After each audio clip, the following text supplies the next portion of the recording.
Hi there, it's Kevin with GatheringMagic.com with a wrap-up video for the Storm Entity deck. Crazy deck. Crazy deck. Very high variance. I'm not quite sure how much I like it. I mean, it almost feels like that it's doing a very similar thing as Infect or even Burn or Death Shadows, what's called Suicide Zoo. The thing that probably needs to go in here, though, for sure, is this Flamekin Harbinger, as you can go search for the Storm Entity. So first turn, you get the Flamekin, get the Storm Entity on top, and then it sets up having that Storm Entity. And possibly you could go the Nivmagus Elemental too in the sideboard. I don't know how many you'd want, probably 2. And then cut the Gut Shot and the... Gut Shot's kind of weird. I think the Gut Shot would want to be sideboard. And did we ever have that third Desperate Ritual in here? Yeah, there it is. And the Desperate Ritual can go down. So this would be the list that I would end up running. Is 2 Flamekins. That kind of ups your count to 4 Storm Entities. Other than it's not putting in your hand, I understand that. But if you have like a Manamorphose too, you could go Flamekin Harbinger and then Manamorphose to draw you the Storm Entity, and then be able to cast the Storm Entity. So that might make the deck a little more consistent. And I don't know what the right land count is. I honestly don't. I don't know if 14 or 13 or 15 is the right count. It'd take a lot more testing to really come to that. I do like the Empty the Warrens idea in the sideboard. Getting up to 4 mana, though, was rough. Against Burn, Dragon's Claw can be crazy good, as you can gain a ton of life on one turn through casting all these spells. I don't know. Up to your guys' suggestions what you'd put in here. The Ground Rift probably won me that if I would have had one in my hand against the Wurmcoil Engine deck. It was a lot of those matchups we were very close to finishing off. The Jund on game 3 was pretty close. That Merfolk, the last match on Merfolk was extremely close.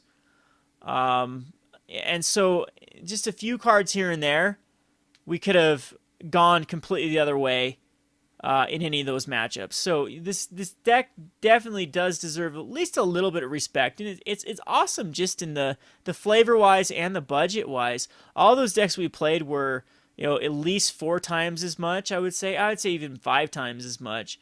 Because Grixis Delver, you're looking at a $1,200 deck. Merfolk's around $700 at this point.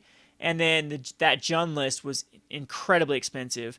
The 4 Tarmogoyfs, the 4 Dark Confidants, the 4 Lilianas, you're looking at almost $2,000 in cards. So I'm feeling that that's pretty reasonable. Even though we did just have a 1-3 finish, it definitely made for some interesting matchups. Goblin Guide, of course, we didn't test it with the Goblin Guide. Would Goblin Guide actually make the difference? I guess against Merfolk, for example, a first turn Goblin Guide could have got in there for like 4 damage, and that was the difference of the game. So, yeah, test him with the Goblin Guides. Let me know how you think about it. But definitely a big shout out to the creator of this deck. It is pretty sweet. I'm definitely looking forward to your suggestions. Is 4 Young Pyromancers too much? I don't know. We'll have to test this out some more. So I will be playing though in the festival with the Soul Sisters. I'll have to give a tournament report on how that goes. And so far it's looking pretty good with the decks. A lot of look at these. I mean, there's a ton of these festival preliminaries, but just look at this one, for example. I was going through it against the Affinity. I would say that the Soul Sisters has big time the edge. Suicide Zoo, Grixis Twin. This Ghostwave probably not. This is a pretty cool deck list actually. Burn, Grixis Delvers, Burns, Death and Taxes, Celestia Company, etc., etc. You can see that we actually have a pretty good matchup for these that are getting qualified, and I checked some other ones. So be looking forward to that. I'm actually going to do a special for Tuesday. I have an article up on roguedeckbuilder.com about what deck started it all and the story behind that, of how I got into the kind of the creating a YouTube channel based upon rogue decks. And I think it's a pretty interesting story, so go check it out at www.roguedeckbuilder.com.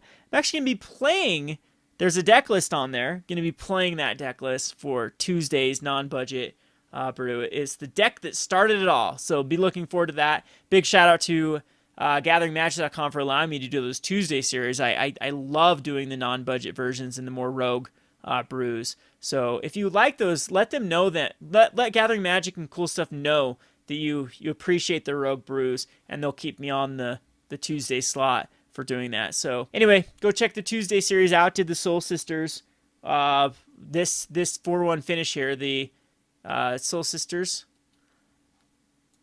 deck, and it is in replay form, so it's not me doing the live commentary. Anyway, this has been Kevin with GatheringMagic.com. Thanks for watching.